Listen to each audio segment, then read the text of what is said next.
사실 여러분들이 생각을 해야 될 게 두 가지를 생각을 하면 돼요. 두 가지 차원을. 제가 지난번에 그 말씀을 드린 적이 있어요. 여러분들의 아이가 죽었다. 그러면은 여러분들은 아이의 방을 계속해서 유지를 시킬 것입니까? 아니면 얼른 치울 것입니까? 유지를 시키고 싶어요. 유지시키고 싶으세요? 예. 치우실 분들은 아무도 안 계세요? 네. 아, 예. 옛날에는 프로이드부터 시작해서는 사실 다 치우라 그랬어요. 그러니까 프로이드, 그러니까 옛날 이론, 옛날 그 심리 분석가들, 그 사이키아트리스트라고 그러죠.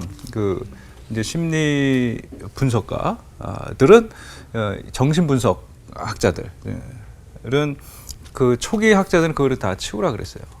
그런 식으로 얘기를 했고, 그리고 현대의 학자들은 그거를 지속적으로 유지시켜야 된다. 라는 이론 쪽으로 가고 있다는 겁니다. 이 부분을 좀 생각을 하시면서 들으시면은 옛날 이론과 이제 현대 이론들이 어떻게 달라지고 있는지에 대해서 배울 수가 있을 것 같아요. 프로이드를 잠깐 보시면 그렇습니다. 프로이드는 상실을 경험한 사람들이 자연스러운 슬픔의 과정을 거치면서 사랑하는 대상을 그 마음에서 떠나보내야 된다 그랬어요. 보내는 것이 정상적인 슬픔이다. 그리고 떠나보내지 못하는 거는 그럼 당연히 비정상적인 거라고 얘기를 하겠죠. 그리고 그것이 병리적인 우울증으로 발전할 가능성이 크다라고 얘기를 하고 있습니다.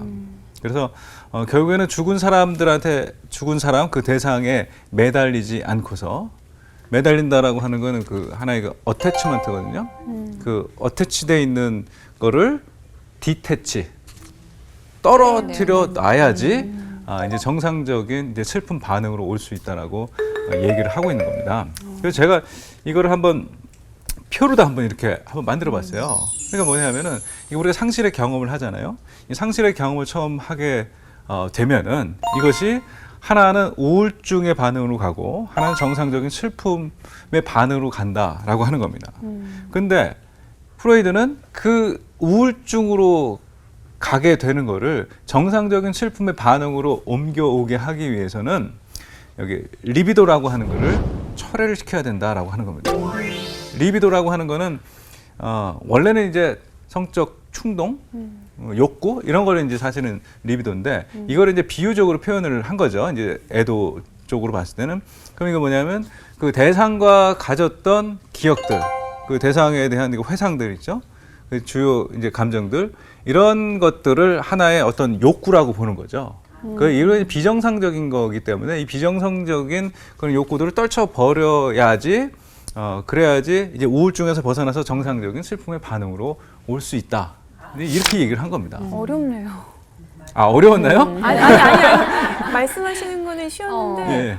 이거를 떨어뜨려야 된다라는 어떤 예. 행위가 포함이 되니까 어떻게 떨어뜨려야 되지? 그렇죠. 네, 그러니까 뭐 물건도 다 정리해서 치워버리고 생각도 하지 말고 그렇죠. 이렇게 그렇죠. 하라는 거죠. 예. 그게 그런 스스로 생각을 한다는 떨쳐버려야 되는데 사실 그거 생각 어떻게 그러니까요. 잊어버릴 수가 있겠어요.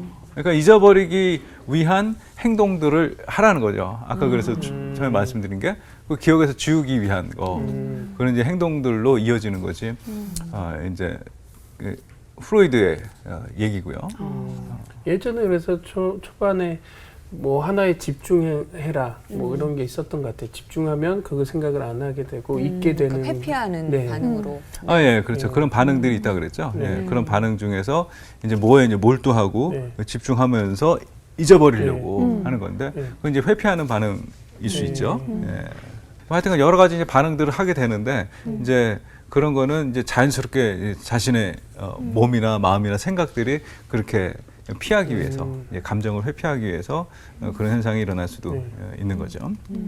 그래서 이제 프로이드 같은 경우는 뭐 간단하게 얘기를 하죠. 이거 프로이드 얘기하면 여러분 또 조는 분 계실 것 같아가지고 집에서 TV 보시다가 저 무슨 얘기야 막 이렇게 하면서 졸고 계시면 안 되기 때문에 빨리 지나갈게요. 예, 지나가고. 예. 그다음에 이제 바울비에 대한 얘기를 좀 해볼게요. 존 바울비라고 하는 학자가 있어요. 어태치먼트 테오리를 얘기했어요. 있어요. 애착관계 이론이에요. 바울비가 그 유치원 아이들이 부모와 떨어지는 과정을 관찰을 한 거예요. 생각해 보세요. 애들이 처음에 유치원에 가요. 안 떨어지려고 그러죠. 그렇죠. 다 저희 아이도 안 떨어지려고 그러더라고요. 뭐 한 2주 동안 안 떨어지려고. 그러면 그냥 막 갖다 놓고 막 와야 돼요. 막 와야 되는데 엄마들은 그래도 좀 강한 분들은 또 어머니가 강하잖아요. 근데 저는 이제 애 데리고 가면은 마음이 약해가지고 계속 서 있어요. 문 밖에서 울어요. 문 밖에서 울고 있죠. 문 밖에서 울고 그리고 밖에 나와서 탁 나와서도 애 우나 안 우나. 한참 기다리고 있어요. 한 30분 동안 서 있어요. 우리 애가 또 혹시 또 뛰쳐나오면 어떡하나. 그래서 그 과정을 이제 거치잖아요.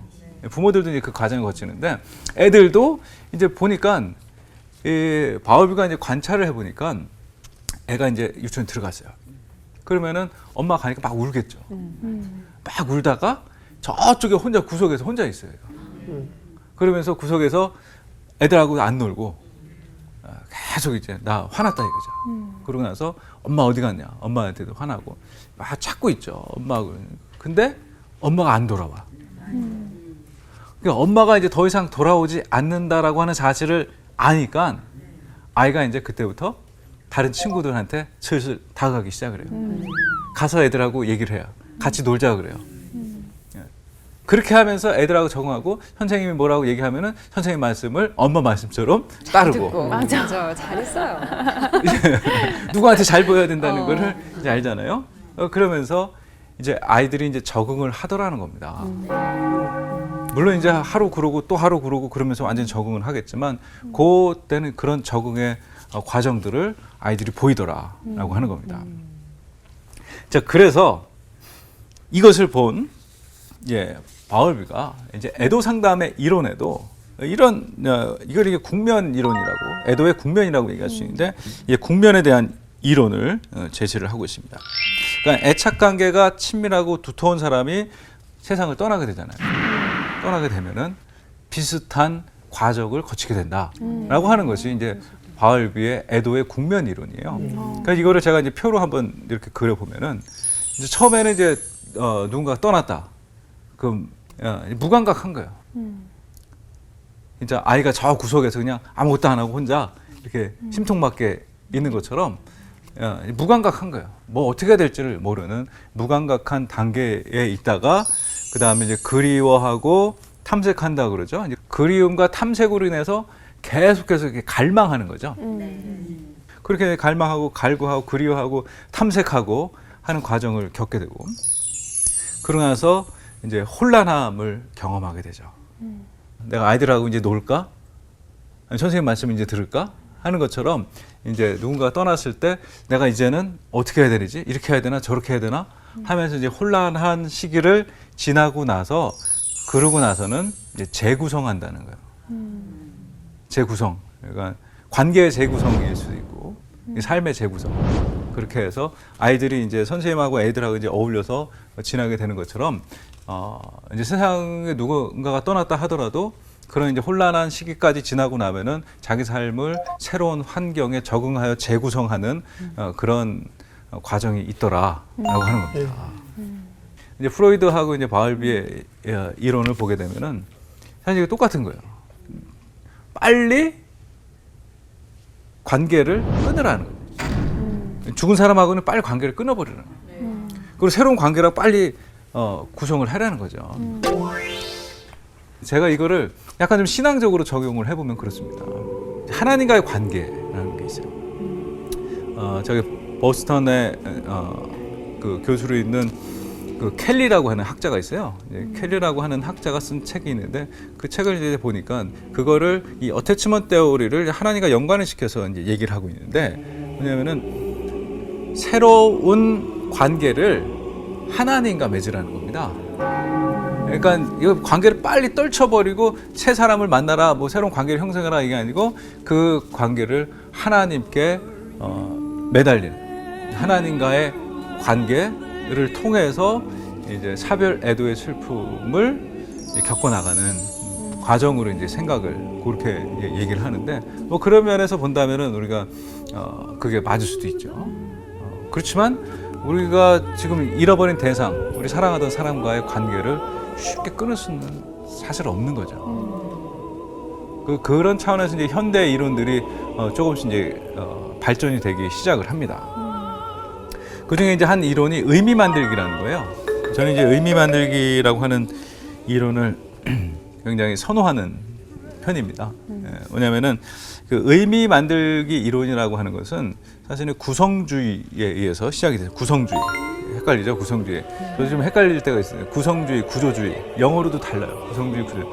컨스트럭티비즘. 이제 구성주의인데 이제 구성주의의 영향에서 이제 발달이 됩니다. 구성주의의 이제 가장 기본적인 원리는 인간은 자신의 삶을 의미 있게 만들어 가고자 한다라고 하는 겁니다. 내 삶을 내가 의미 있게 만들어 가고자 하는 거예요. 그러니까 그렇게 의미 있게 만들어 가기 위해서는 이제 기본적인 전제가 세상에 조금 그래도 살만한 가치가 있어야 돼요. 살만한 가치가 있고 그 살만한 가치 있는 세상 안에서 내가 내 삶을 가장 의미 있게 만들어 가고자 하는 것이 이제 가장 기본적인 전제예요. 그리고 인간의 그 생각이 있죠? 여러분들이 생각하는 거는 지금 그 원리에 의해서 내가 선택하고 싶은 것을 선택해가면서 사는 거예요. 좀 이해 못하시는 그런 표정들을 짓고 계셔가지고 약간 어려워지고 있어요. 예, 좀 어려워지고 있죠. 좀 쉽게 좀 설명을 해보려고 합니다. 그러니까 이렇게 생각해 볼게요. 내러티브 이론으로 설명을 해드리면은 여러분들이 그 살아가면서 여러분 얘기하죠. 옆 사람하고 얘기하잖아요. 주변에 친한 분들하고 얘기를 해요. 막 얘기를 할 때 어떤 얘기들을 주로 합니까? 여러분들이 생각하고 있는 얘기들을 하는 거예요. 근데 똑같은 경험을 하더라도 내가 얘기하고자 하는 중요하게 생각하는 부분들을 선택을 해서 내 삶에 대한 얘기를 만들어 나가는 거예요. 그래서 우리의 인생에는 플롯이라고 하는 게 있어요. 플롯. 어떤 내가 만들어가고자 하는 이야기의 구성이 있어요. 그 구성대로 살아가는 거예요. 아무리 뭐 별의별 변화와 사건들이 일어나더라도 그 중에서는 내가 선택하고 싶은 거를 선택을 해갖고 그 내 이야기로 만들고 그리고 나는 앞으로 이렇게 살아갈 거야. 그리고 그 플롯 안에는 주인공들이 있죠. 내가 이제 주인공이고 그 다음에 조연들도 있고 그 여자 배우도 있고 그죠? 배우자 있잖아. 한 편의 드라마를 본인이 만들어간다고 생각하면 되는 거고. 그렇죠. 인생을 이제 그렇게 보는 거죠. 자기가 드라마를 하나 만들어가는 주연이 거예요. 돼서 나의 드라마를 쓰는 거네요. 예, 내 얘기를 이제 만들어 나가는 거죠. 근데 이제 사실 내가 생각한 각본대로다가 이게 다 움직여야 되는데 안 움직이죠. 안 움직이시죠. 말은 안 들어. 그 중에서 가장 이 드라마를 방해하는 건 뭐냐면은 주인공이 사라지는 거죠. 슬프다. 예, 여자 주인공이 사라지거나 남자 주인공이 사라지는 거예요. 주인공은 원래 잘 안 죽는데 잘못 썼네, 각본을. 그러게요. 총도 그죠? 다 피해가고 그러니까. 수고하시는데. 그렇죠. 그 이제 주인공이 그 뭐 드라마나 영화에서 잘 안 죽는 거는 주인공이 끝까지 살아남아야지 그쵸. 영화가 끝이 나는 거잖아요. 살아있어야. 예. 음. 그런데 현실은 중간에 주인공이 없어졌다라고 하는 거는 내 인생의 드라마가 완전히 끝나는 거잖아요. 그런 경험이죠. 그러니까 인간이 이제 그런 경험을 하게 되면은 굉장한 충격에 빠지는 거죠. 내 인생을 다시 어떻게 꾸려나갈까? 내 삶의 스토리는 어떻게 되어져 가는 것인가? 그리고 그 드라마의 주인공 중에 아이들 같은 경우 있잖아요. 자녀들. 그 커다란 그 미래에 내가 쓰는 지금 드라마 스토리에 굉장한 부분을 차지하고 있는 아이의 죽음은 정말 상상도 하지 못할 가장 큰 슬픔이다 생각을 하게 됩니다. 근데 이런 일을 당하게 되면은 이 사람들이 그러면은 내 삶의 의미는 뭔가? 왜 이런 일이 일어나게 된 것인가? 어떻게 살아야 될 것인가? 여기에 대해서 질문을 하게 된다는 겁니다. 그래서 그런 이제 상황들이 발생을 해요. 내 드라마가 이제는 멈춘 것 같은 상황이 발생이 돼요. 그럼 거기에 대해서 질문을 해요. 그러고 나서 그 질문에 대한 답을 들으려고 계속 노력을 하는 거예요. 그러니까 신앙적으로 얘기하면은 이제 하나님께 계속 묻잖아요. 계속 물어요. 답을 얻으려고 계속 묻는데 답을 찾기가 쉽지 않아요. 그러면은 나중에는 결국 어떻게 되냐면은 결국 답을 찾으러 저 끝까지 갔는데 답이 없다라고 하면 결국에는 선택을 해야 되는 거예요. 내가 내 삶에 대해서 의미를 부여할 수밖에 없어요. 제가 인터뷰했던 분들 중에는 그런 분들이 많아요. 아이가 죽고 나서 질문을 해요. 왜 내 아이가 죽어야 되는가? 왜 하나님이 나한테 이런 일이 일어나게 하는가? 질문을 해요. 근데 질문을 하고 그 질문에 답을 찾기 위해서 뭐 신앙적인 서적도 있고 영성가의 책도 읽고 하나님께 물어보고 성경을 읽고 끝까지 답을 찾으려고 노력을 한단 말이에요. 그게 이제 의미 만들기 이론에서는 센스 메이킹이라고 그래요. make sense 하는 거죠. 그러니까 이해하려고 하는 노력이에요. make sense 한다 그러죠. 이제 센스 메이킹 과정을 거치면서 그걸 찾으려고 막 노력해요. 결국에는 나중에 그런 의미를 찾을 수도 있고 그리고 결국에는 포기하다가 내가 선택해서 의미를 부여해야 되는 그런 경우도 생기고 이제 그렇게 되고 그러고 나서 이제 그걸 깨닫게 되잖아요. 그거를 이제 의미를 찾게 되면 그러고 나서는 이제 그 자신의 삶을 더 의미 있는 곳에 이제 헌신하게 되는 그런 과정을 거치게 돼요. 그 과정을 베네핏 메이킹이라고 그래요. 그래서 의미 만들기 두 가지가 있어요. 센스 메이킹, 베네핏 메이킹. 이 두 과정을 거치면서 자신의 삶에 이제 의미를 만들어가는 거죠.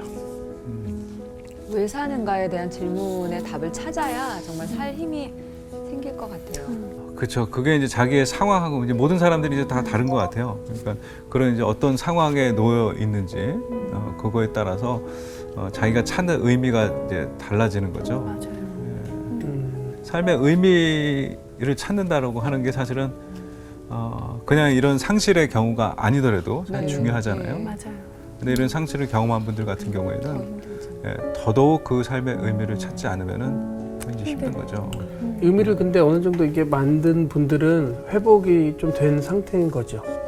회복이 그 빠른 단계 거죠. 중에. 그렇죠. 네, 의미를 딱 회복이- 부여했다는 게. 예, 회복이 좀 빠르죠. 음. 그래서 이제 가령 이제 그런 경우도 있잖아요. 이제 누가 자살을 했단 말이에요. 자살을 해서 너 죽었다. 그러면은 그 가족들은 이제 나중에는 어떤 의미를 부여하냐면 자신의 삶에 자살 예방을 위한 그런 삶에 이제 헌신을 하게 되는 그럴 수 있겠네요. 경우들이 있죠. 총기 사고, 이거 총기 사고로 죽었다. 그럼 이제 총기 규제법 이거 통과를 위해서 이제 캠페인 같은 걸 하게 되는 거죠. 또 미국은 이제 희생자를 돕는 일을 하시는 분도 계시고 그러더라고요. 그렇죠. 그렇죠. 희생자를 돕고 아니면은 뭐 병원에서 오랫동안 이제 아이를 돌보고 있었다고 생각을 해봐요. 그러면은 똑같은 경험을 하는 이제 부모들을 돕기 위해서 자기가 이제 자원봉사를 하는 거예요. 미국에는 이제 그런 경우들이 많이 있어요. 그래서 거기서 이제 자기 삶의 의미를 찾는 거죠. 그렇고 우리나라 같은 경우는 사실 제가 보니까 그런 경우가 있어요. 예전에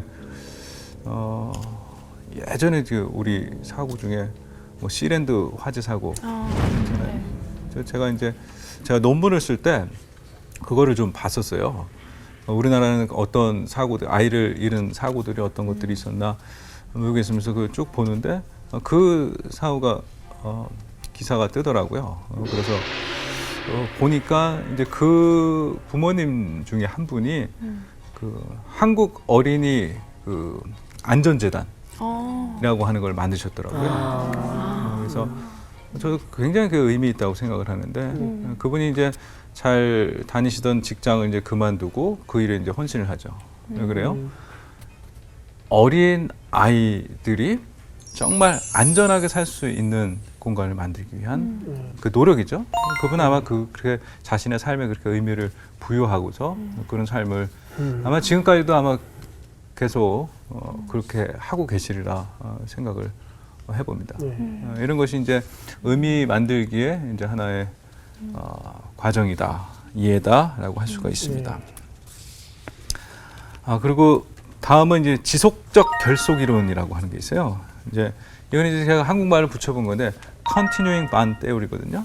1996년에 이제 데니스 클라스라고 하는 사람과 필리스 실버만 이 두 사람에 의해서 소개가 됩니다. 이 이론은 그 동안에 거의 프로이드 이후부터, 그러니까 100년, 거의 100년 넘게 이 심리 상담 계통에서 그 동안에 이 어태치먼트 관계했던 거를 다 끊어버려라라고 하는 것에 전면으로 반대하는 이론이 나온 거예요. 그걸 끊지 말고 지속적인 관계를 유지하라라고 하는 이론을 이때 1996년에 이제 데니스 클라스 그리고 실버만이 이제 작은 그 소논문을 하나 써요. 그리고 그 소논문을 이제 학계에다 제시를 함으로써 이제 학계에서 이제 반향을 일으키는 거죠. 많은 사람들이 그 동안에 말하지 못했던 거를 아마 이분들이 꺼낸 걸 거예요. 사실은 그 심리학계도 그래요. 우리나라 이제 심리학계를 보면은 굉장히 이제 프로이드, 융을 굉장히 중요하게 생각을 하잖아요. 물론 중요하고 굉장한 업적을 이룬 분들인 거는 맞아요.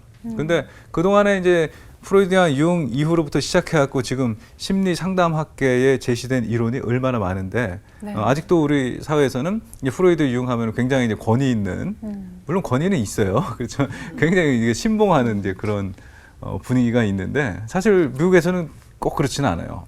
지금 이제 발전되고 있는 현대 상담의 이론에 이르기까지 모두 다 귀하게 생각을 하고 그렇게 제시를 하는데 지금 우리나라 분위기는 좀 그런 것 같지는 않지만 어쨌든 그동안에 왜냐하면 전통이 좀 크거든요. 이 전통이 크고 이제 그거에서 배우고 만들어 왔던 사람들이 많죠. 근데 이제 이것도 마찬가지예요. 애도 상담의 이론에 있어서도 그동안에 프로이드가 그거 얼른 끊어버리라라고 얘기를 했으니까 이제 그거를 이제 계속 유지시켜 온 학자들에 의해서 계속 유지가 됐었는데 96년도에 이 논문 이후에는 사람들이 귀를 기울이기 시작한 거예요.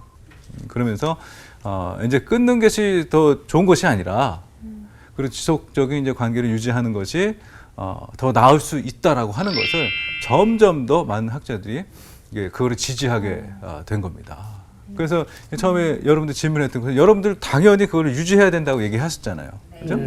특별히 이제 의뢰라고 하는 것이 그래서 이제 중요한 관건이죠.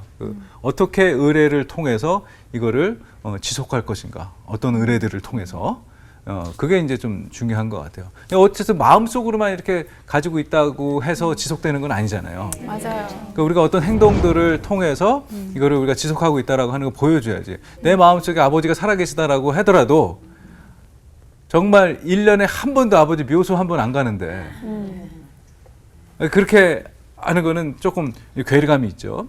그러니까 적절한 의뢰를 통해서 마음을 보여주고 지속하는 거.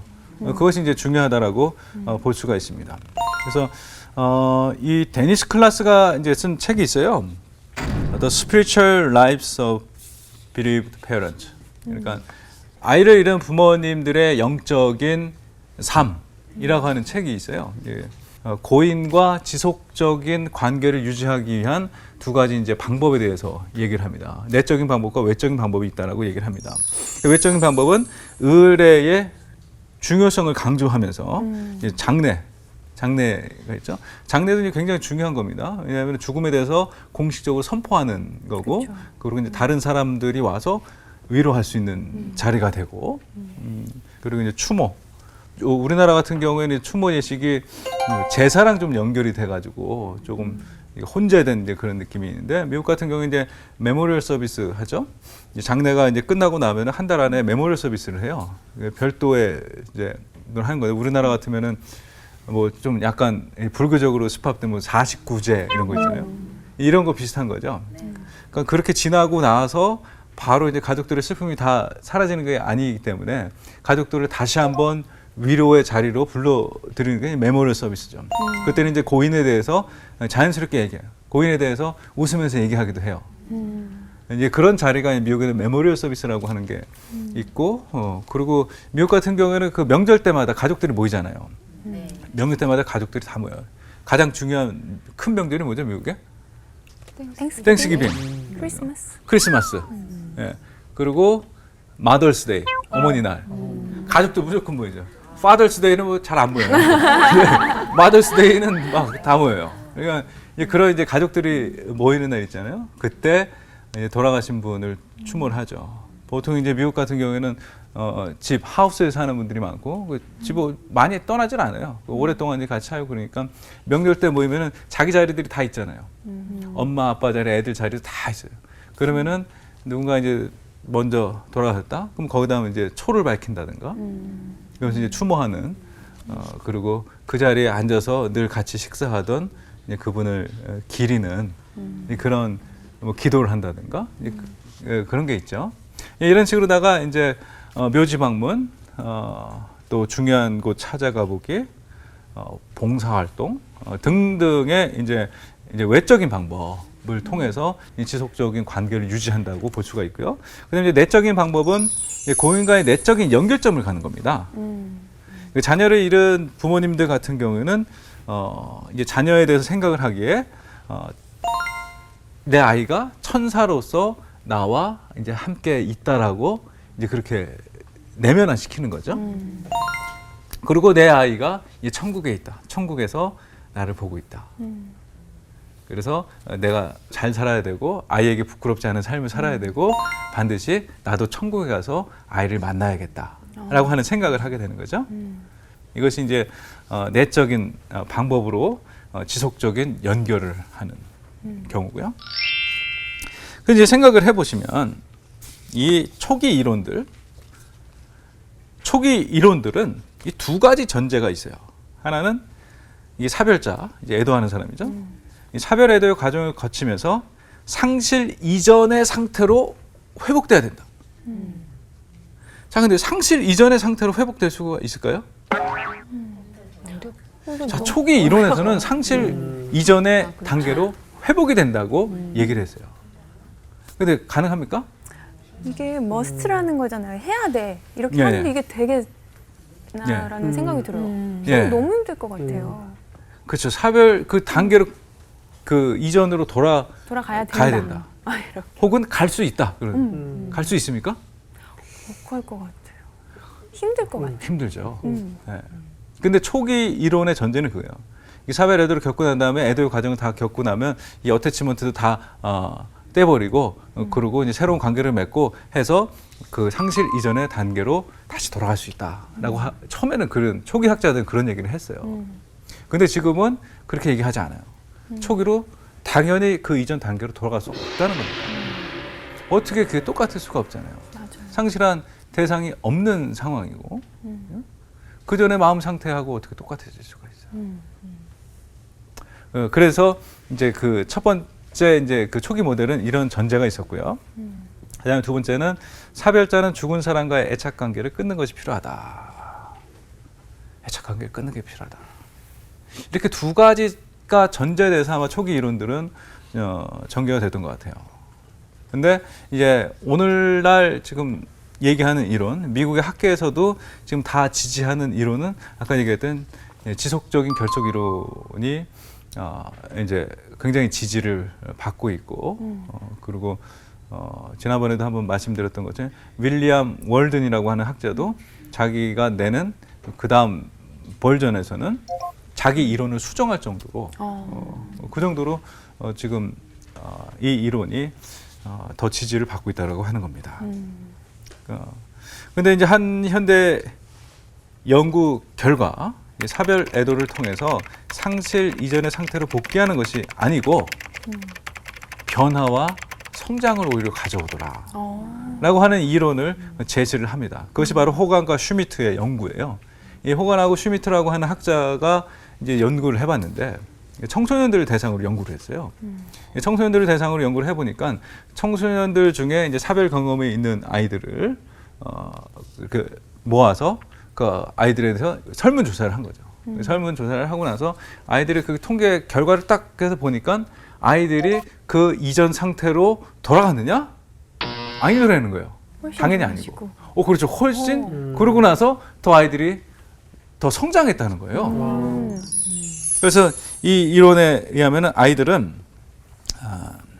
상실 이전으로 복귀하는 것이 아니라 아이들은 더 많은 이해심이 생겼다.